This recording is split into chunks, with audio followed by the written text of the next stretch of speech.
How you going, guys? Coach Gregory from Based. So this is just a short video about the testing, covering some of the testing protocol that I use for kids on the Dingoes program. So this is not high-level science. It's not sports science by any stretch of the imagination. Okay, it is a simple protocol designed to be used by any club or any club coach to show players, young people, from where they start at the beginning of the off-season to where they are at the end of the off-season before they go back into competition. And it's a way of them being able to see improvement and reward for their effort, or if they've been a bit slack and a bit, not quite working as hard as they should have in the off-season, that, hey, have you really been doing what you said you were going to do, or have you sort of been fudging it a little bit? And it's a sense of accountability, but also for the kids, particularly when we look at them for the Dingoes, where we're aiming to send them up to Singapore, to New Zealand, to potentially to America, up in other parts of Asia. You're running with the big dogs now. So we need them to start to develop that athlete mindset as opposed to just playing the game.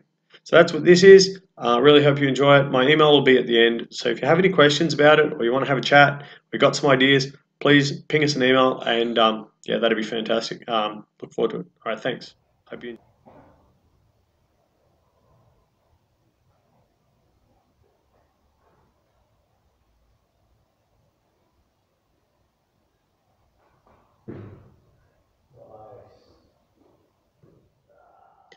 All right, so there we just got our athlete performing a standing long jump, and all this is telling us is that ability to generate lower body explosive power.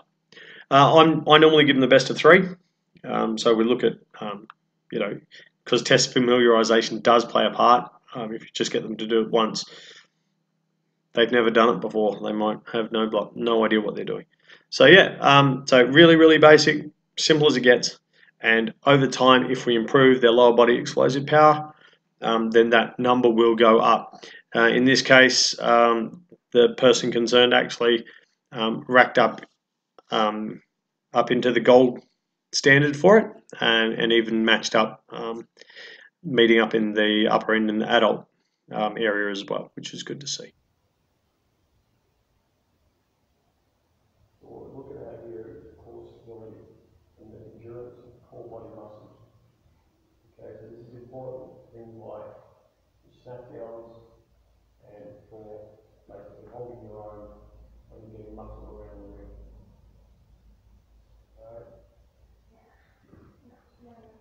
All right, so the second test in this one is just a plank. Really simple, looking for that core body, core muscle endurance. In this case, our athlete's carrying an injury. She had injured that shoulder, which ultimately affects the ability of the person to hold their weight for a sustained period of time. So they did try to last it out on one shoulder, but really, when an athlete's injured, there's not much you can do. It's an injury that requires ongoing management, but she gave it a go for the purpose of this. So, and obviously, we've seen that reflected in the time for that plank being far below what we know they're capable of.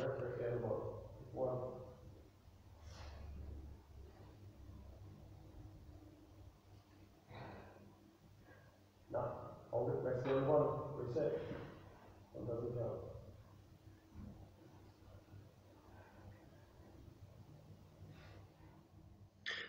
All right, so a couple of things happened in between there which we didn't get on film.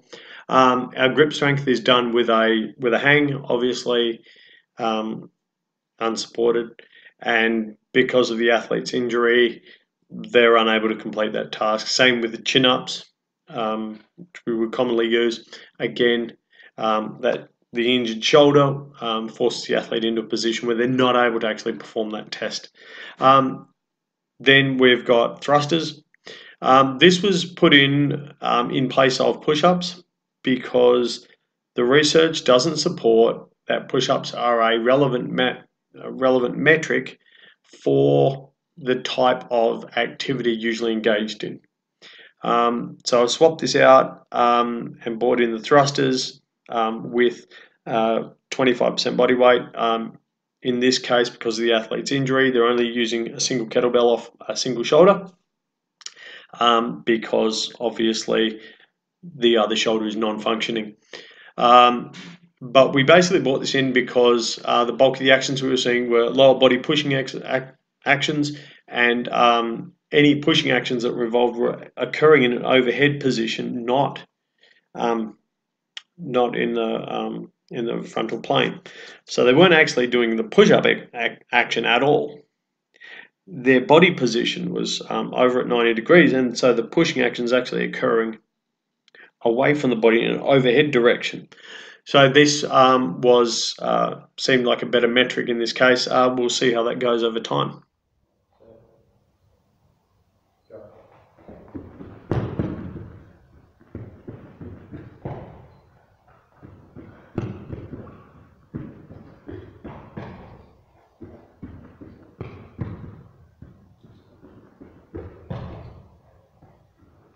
All right, so just finishing off there, we had a modified Cooper run test, which is still run over 12 minutes, but with shortened distances requiring the athlete to stop, accelerate, rapid deceleration, stop again, rapid acceleration. So we're getting more of that rapid explosive power and loading those muscles which need to do those level changes and explode out all the time. So basically that's the testing protocol. Once we're done with that, we refer back to the cheat sheets, which then tell us where they're sitting in the spectrum, and which then informs me as a S&C coach on what I need to prescribe to address either the velocity deficient or force deficient, and specifically where they are struggling, whether they're, it's lower body that's the problem, it's the upper body that doesn't have the force. It's capable of producing speed, it's quick, but it's just not strong enough. So things like that, which makes it a lot easier for us to get the results in the 12 weeks that we've got to focus on strength and conditioning as such. So yeah, basically that's it. It is a lot of fun. It's a lot of hard work. And from this, we would then prescribe their strength and conditioning training, and they would focus on that during their sessions, whether that's swimming, whether that's climbing, whether that's actually in the gym, or whether it's at some of the outdoor like strongman type sessions that we run. So yeah, that's it. Nothing too scary. And it's what makes a big difference, especially when the kids get up and start competing internationally and that sort of thing, and having to go up against bigger and stronger kids. There's a reason why every country in the world focuses a lot on strength and conditioning.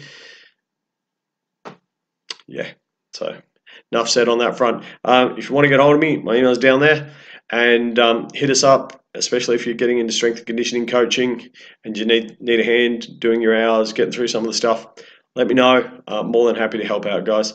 So yeah, I hope you like that. I hope it's not now it's not too intimidating, not too stressful. It's just it is basically just something to help plan better so you can get the most out of your time and stay safe on the mat. All right. Have a good one, guys, and I'll see you soon.